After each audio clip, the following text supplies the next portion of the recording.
I'm very happy, and I have the pleasure to have with me Professor Gaetano Rocco, the editor of the Journal of the ESTS, and I would very much like to ask you about how should the trainees should write a good paper, and of course what are the closing remarks and how to consider about them and how to have them correctly written. Yeah, you refer about the session that we just had upstairs, and the session was about the best papers in 2018. We tried to collect a series of papers that could be of interest to the majority of the thoracic surgical community, whichever their interest may be.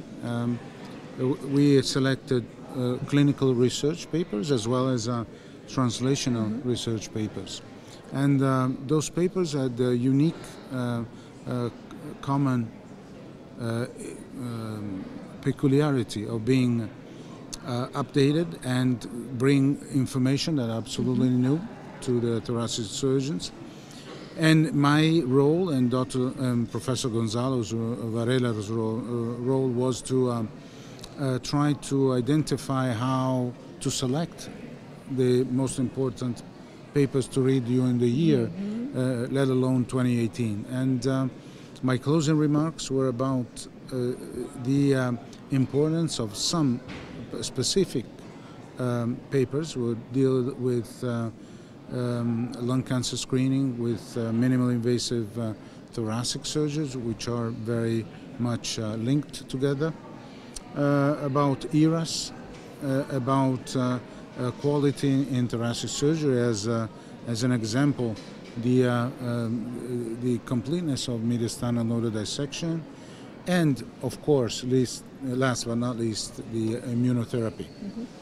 So I have outlined the most important papers, and I think we all, Professor Varela, Dr. Bott, and Paula, we were able to, Paula Moreno, we were able to give a very extensive review of what the thoracic surgeon should know from 2018. Oh, that's great. Are there any criteria or any hints that you could give us for what to select and what to read during the year? Well, you know, Dr. Varela was very precise in telling everybody that we should not really be focused on the p-values in the abstract, but we should really read the title and focus on the meaning that the particular paper would have for us. He told us how to make a search actually on PubMed, one of the engines that we allow us to search for our predefined papers, how to collect them in a way that we don't lose track of our previous preferences. So we gave a lot of information, and I think was a successful session, even looking at the numerosity of the audience. So we're very happy with that. And of course we should stress that all the thoracic surgeons should be updated from the Journal of the ESTS, of course. Of course. Thank you. Thank you very much. Thank you.